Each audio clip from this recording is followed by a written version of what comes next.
Hello friends, welcome to my YouTube channel Haru and Tanu. ഇന്നത്തെ നമ്മുടെ വീഡിയോയിൽ variety ആയിട്ടുള്ള ഒരു പൊട്ടറ്റോ ഫിംഗേഴ്സ് ആണ് കാണിക്കാനായിട്ട് പോകുന്നത്. ഇതിനായിട്ട് 4 പൊട്ടറ്റോ ഞാൻ ഇവിടെ വേവിച്ച് എടുത്തിട്ടുണ്ട്. വേവിച്ച പൊട്ടറ്റോ ചൂട് ആറിയതിനു ശേഷം തൊലിയൊക്കെ കളഞ്ഞ് നമുക്ക് എടുക്കാം. ഞാൻ ഇവിടെ ഒരു പിടി പുതിനയില അഥവാ മിന്റ് ലീവ്സ് എടുത്തിട്ടുണ്ട്. എരിവിനായിട്ട് 2 പച്ചമുളകാണ് ഞാൻ ഇവിടെ യൂസ് ചെയ്യുന്നത്. അധികം എരിവ് വേണമെങ്കിൽ നമുക്ക് അതനുസരിച്ച് ചേർത്ത് കൊടുക്കാവുന്നതാണ്. ഇവിടെ കുട്ടികൾക്ക് അധികം എരിവ് ഇഷ്ടമല്ല. 3/4 ടീസ്പൂൺ ജീരകം അഥവാ ക്യുമിൻ സീഡ്സ് നമുക്ക് ചേർത്ത് കൊടുക്കാം. 10 അല്ലി വെളുത്തുള്ളി കൂടി ചേർത്തിട്ട് നമുക്ക് കുറച്ച് വെള്ളം ചേർത്ത് ഇത് നന്നായിട്ട് നല്ല ഫൈൻ പേസ്റ്റ് ആയിട്ട് അരച്ചെടുക്കണം. ഈ ഇൻഗ്രീഡിയൻസ് എല്ലാം തന്നെ നമുക്കൊരു മിക്സിയിലേക്ക് മാറ്റാം.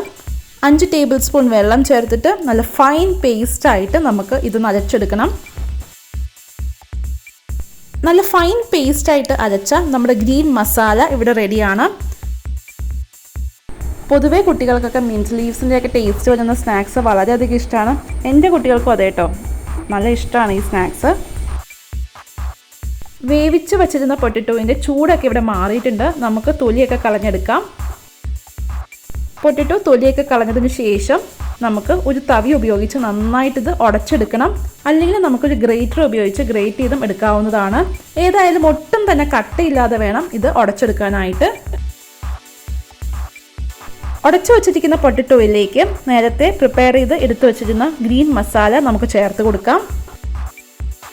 3 ഹീപ്ഡ് അഥവാ കുമിച്ചിട്ടുള്ള ടേബിൾ സ്പൂൺ കോൺഫ്ലവർ നമുക്കിതിലേക്ക് ചേർക്കാം.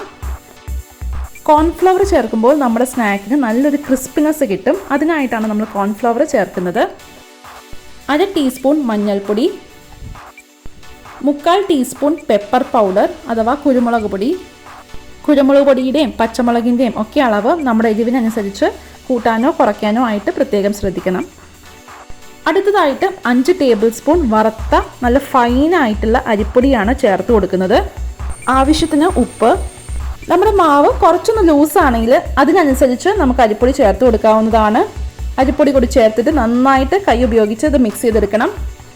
അങ്ങനെ നമ്മുടെ പച്ച നിറത്തിലുള്ള പൊട്ടറ്റോ അരിപ്പൊടി എല്ലാം ചേർത്തിട്ടുള്ള ബാറ്റർ ഇവിടെ റെഡിയാണ്.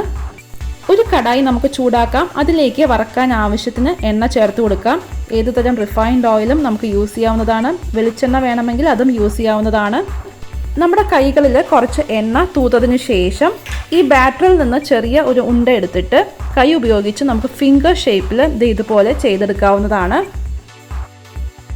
കുറച്ച് പൊട്ടറ്റോ ഫിംഗേഴ്സ് ഇതുപോലെ ചെയ്തതിന് ശേഷം നമുക്ക് വറക്കാനായിട്ട് സ്റ്റാർട്ട് ചെയ്യാം. ഈ ഒരു ഷേപ്പ് വേണമെന്നില്ല കേട്ടോ, നമുക്ക് ഇഷ്ടമുള്ള ഷേപ്പിൽ ഇത് ചെയ്തെടുക്കാവുന്നതാണ്. വട്ടത്തിലോ അല്ലെങ്കിൽ സ്ക്വയർ ആയിട്ടോ ട്രയാങ്കിൾ ആയിട്ടോ ഒക്കെ ചെയ്യാവുന്നതാണ്. ഞാനിപ്പോൾ ഈ ഒരു ഷേപ്പിൽ ചെയ്തേ ഉള്ളൂ. ഞാനിവിടെ കുറച്ച് പൊട്ടറ്റോ ഫിംഗേഴ്സൊക്കെ ചെയ്തെടുത്തിട്ടുണ്ട്. ചൂടായ എണ്ണയിലേക്ക് നമുക്ക് ഇതിട്ട് വറുത്ത് കോരാം. ഇട്ട് ഉടനെ തന്നെ ഇത് ഇളക്കാനായിട്ട് ശ്രമിക്കരുത്. കുറച്ച് നേരത്തിന് ശേഷം നമുക്ക് ഒന്ന് ഇളക്കി കൊടുക്കാം. കുട്ടികൾക്കും മുതിർന്നവർക്കും ഒക്കെ ഒരുപോലെ തന്നെ ഇഷ്ടപ്പെടുന്ന ഒരു സ്നാക്സാണ്. വൈകുന്നേരം ചായക്കൊക്കെ നമുക്ക് എളുപ്പം ചെയ്തെടുക്കാൻ സാധിക്കും. ഇതിൻ്റെ മാവ് പ്രിപ്പയർ ചെയ്തിട്ട് ഫ്രിഡ്ജിനകത്ത് സൂക്ഷിക്കാം. ആവശ്യാനുസരണം എടുത്ത് നമുക്ക് വറുത്തെടുക്കാവുന്നതാണ്. അധികം നാൾ ഫ്രിഡ്ജിൻ്റെ അകത്ത് സൂക്ഷിക്കാനായിട്ട് ഞാൻ പ്രിഫർ ചെയ്യില്ല. എന്നാലും നമുക്ക് 2 ദിവസത്തേക്കൊക്കെ എടുത്ത് വയ്ക്കാവുന്നതാണ്.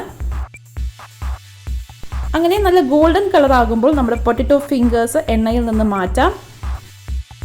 ഇതിൻ്റെ പുറം നല്ല ക്രിസ്പിയും അകം കുറച്ച് സോഫ്റ്റ് ആയിട്ടുള്ള ഒരു സ്നാക്കാണ്.